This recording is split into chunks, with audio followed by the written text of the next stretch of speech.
Good morning, gamers. Welcome back. We're going to take another look at a homebrew spell and see what we can come up with. This one's actually pretty cool and involves a little bit of paper. I am the AMDM Lee. This is my cup of coffee, and you're watching How Do You Want to Brew This?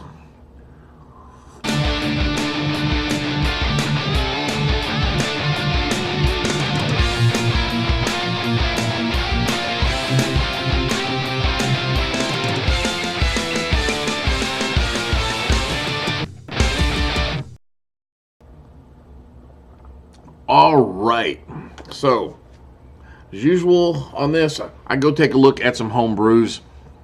Sometimes I look at the top ones, I look at the bottom ones, I look at magic items, I look at spells, I look at monsters, I look at classes. Today I'm taking a look at spells, and I kind of like this one, and I believe it is going to end up in my campaign somewhere.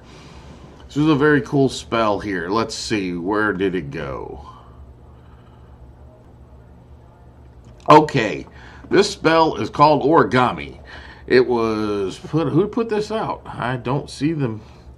Oh, Irish Bandit is the individual that created this spell. It is the second highest ranked spell in the homebrew spell list. Voted highest, and here's what it is. It is a cantrip, and it takes one action to casting, range of 5 feet, verbal and somatic, which technically also requires material components because you need paper. Duration is 1 hour. School transmutation.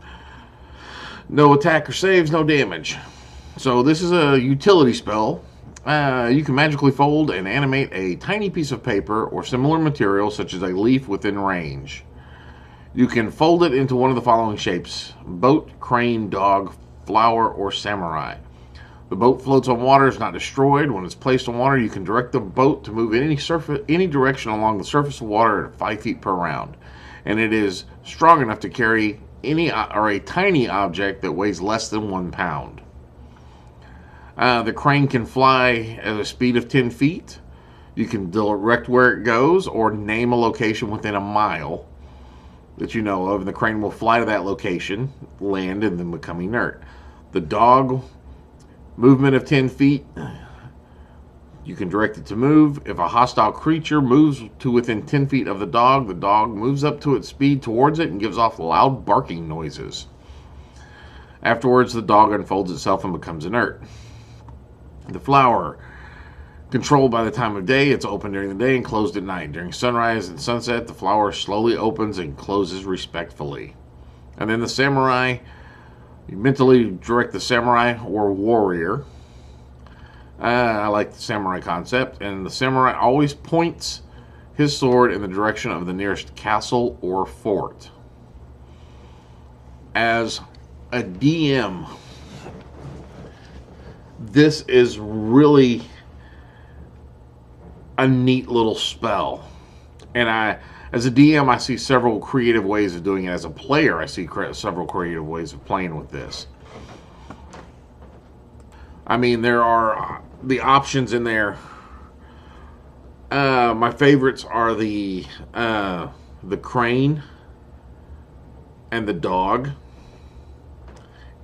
Even the flower. You could write a note onto the crane, fold it up, and another party member that knows where you're at, you tell them, hey, go to the Tipsy Drow, which those of you who watch my Bridgewater Nights know that's one of my, go to the Tipsy Drow, and it flies off. And so then when it lands at the Tipsy Drow, so if all of a sudden your players are like sitting at the Tipsy Drow and this paper crane comes flying in and lands, they open it up and there's a note in there from your other PCs or an NPC wizard. The dog can be used up as a guard. It starts barking. You hear it. The flower can be used as a note also, or just a nifty little device. A bard would really have fun. Here's a flower. It opens at the sunrise, just like your beauty. You know, just something like that. The samurai can be useful to direct your players if they're lost. The boat, I don't know if the boat would be as useful. Just any surface of water. It's just a little, I don't know what I could put on it. Maybe some keys to a chain, you know, something. But there are some uses, and I know you guys are creative. Y'all could find lots of uses for this. But yeah, this is a really cool little thing. And I think it would have a lot of use. It's usable by Bard, Cleric, Druid, and Wizard. So yeah, this is something that would definitely go into my character's repertoire, along with Prestidigitation. Could you imagine combining the two of those and then doing something that could be a lot of fun? That is just a really cool spell. Irish Bandit did this a good job on this. I really enjoy this spell. I have already added it to my collection. My players may see it in the next coming up games or so.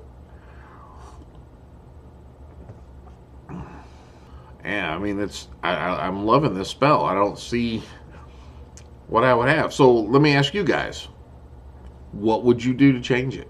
What are some of the things that you would change about it? What do you like about it? What do you don't like about it? Leave a comment below. Let me know. I do respond a lot. Excuse me. So, that's all I got for today, guys. Wait, there is one more thing I want to mention. As a DM, this is your behind the screen moment. And this was actually pulled on me by my son. He was running a game, his first D&D game. He's run 2 sessions. In the first session, he used this brilliantly.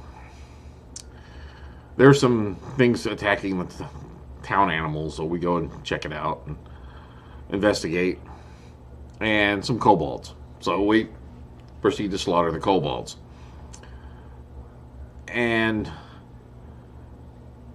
this little tip right here is a perfect example of what he did. The best monsters have some sort of emotion. My son used this basic concept. He didn't realize he was using it, but when we proceeded to interrogate the last surviving kobold, he made us feel bad because the kobold started crying. And he had created this emotion. And a kobold, he made me feel bad about a kobold. Because the best monsters use some sort of emotion. Alright guys, that's all I've got for now. If you like these videos, please click on the like button. If you think someone else would like them, please click on the share button. Every like's an inspiration, every share's an advantage, and every subscription is an experience point. Help me gain 300 experience points so I can get to 2nd level. And as always, the AMDM does hereby authorize you, the viewer, to gain 10 experience points for every video that you share.